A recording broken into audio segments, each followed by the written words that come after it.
Regina, we gon' work it out cause we hear ya. We see ya, Regina, we gon' work it out cause we hear ya. We see ya. Hi guys, it is Regina. Thank you so much for joining my channel. If you like, please press the like button and please subscribe. It would be highly appreciated. Okay guys, I want to get into this topic about Sean Kingston. Yes, man, all these beautiful girls. Yeah, him. Yes, he has been locked up. The judge has sentenced him to 3.5 years in prison for his role in wire fraud. Now, this is a real sad case for Sean Kingston because I remember listening to him as I was growing up, and he didn't sound that bad, and he looked cute. He was like 16 years old when he first started, and I mean he was on the heavy side, but he was cute. And instead of him rising to the fame that he should have risen to, instead he's in jail now. So he's going to be serving out his sentence in jail for his role in wire fraud. But you guys have a look at this. Rapper Sean Kingston getting sentenced to 3.5 years in federal prison today for wire fraud. His lawyers saying this case was about more than just theft. It was about the fact that he was a 16-year-old who rose to fame overnight and never had any guidance on finances, never knew how much money was in his bank account. Business managers handled that, and some of them didn't handle it properly. So we're here today because Sean still to this day doesn't know how much money is in his bank account and does like to buy nice stuff. Remember, his mother was found guilty of fraud and grand theft as well. She got sentenced to 5 years in federal prison last month. Prosecutors said Kingston and his mother used his celebrity name to trick luxury businesses into delivering things to them before getting payment. The payments were then made using fraudulent or worthless wire transfers. Kingston and his mom ended up stealing more than $1 million worth of stuff. According to arrest warrants, the pair defrauded a jewelry business, a luxury bed company, car dealerships, and a TV company. Jesse Kirsch is joining us now with more on this outside the courthouse. Jesse, the sentence, it could have been worse, right? The government had asked for more time. What happened in court and what's coming next? Yeah, so prosecutors, Yasmin, had asked for 60 months behind bars. He wound up getting sentenced to 42 months, as well as 3 years of supervised release. His attorneys have been pushing for him to spend no time behind bars. His legal team arguing that Sean Kingston should have just served time under house arrest, which he had been doing leading up to his sentencing. His attorneys had pointed to several things, including the fact that they say that he had repaid much of what was owed. They pointed to what they say were good works he'd done in the past, including serving meals around Thanksgiving to those in need. But the judge clearly determined that Kingston needed to spend at least some time behind bars. We did hear from Kingston's legal team afterward. We did not hear from Kingston himself because he was immediately taken into custody. Here's part of what we heard from Kingston's legal team. I think that anybody who buys diamond jewelry, and you all know from social media, I would call it an addiction. Just like people who have an addiction to gambling get a lower sentence, I would say that this was an addiction to nice stuff.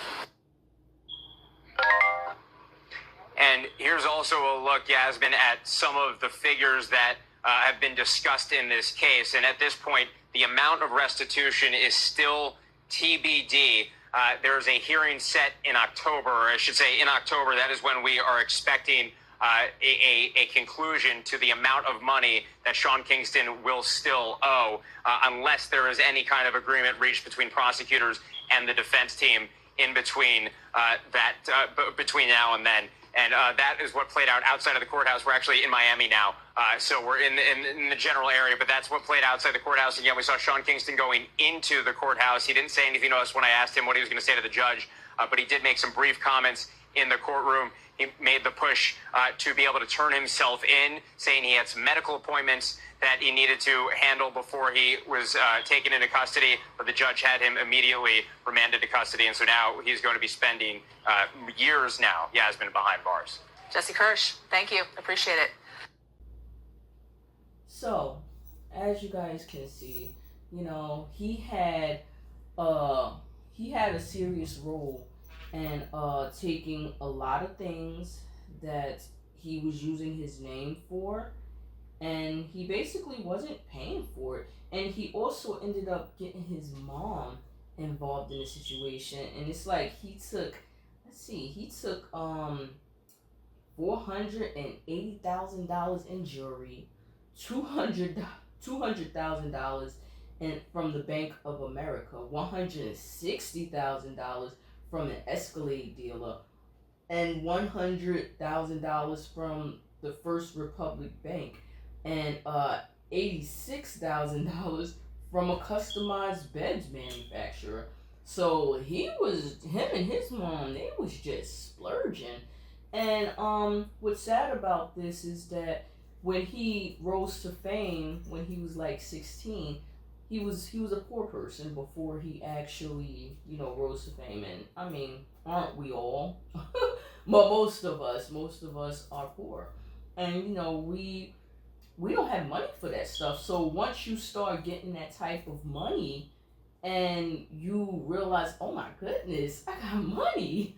It's like you start splurging because you're not used to having a lot, and you want the finer things in life.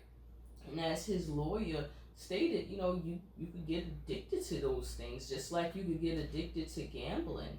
And once you realize that the money start running out, a lot of times you start wondering, how am I going to maintain this facade of me appearing to be rich, even though I'm really not. And I think that we all should understand that never live above your means. Like, if you know that you can't really buy this stuff like 1,000 times over that you done just bought, like, let's just say the Escalade that he got. That Escalade costs money, but it also costs maintenance to actually keep it running. So when you start buying mansions, jewelry, all that other stuff that you keep buying, you're gonna have to keep buying it because people are going to keep wanting more and more, want to see more and more and more and more of you having it, and you're not gonna have it.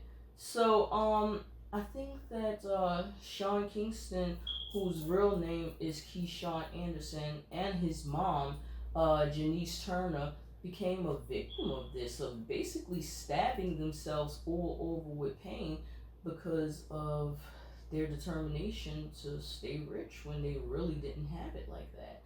And I think we all could take a lesson from this. I don't think that nobody should be living above their means, because just think of it, if you're not living above your needs, or living above your means, you don't have to worry about maintaining those means if you don't live above them.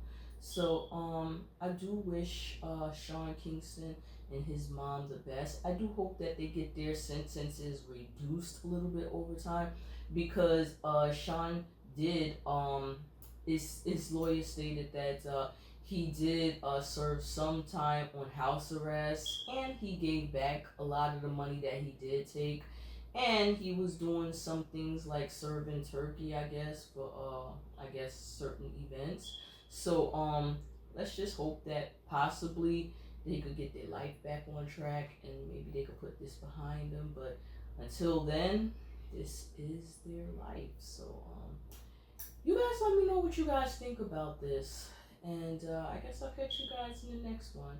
Again, this is Regina, and if you like, please press the like button and please subscribe. It would be highly appreciated. Make sure you guys stay safe, and make sure you guys have a beautiful and blessed day. Bye.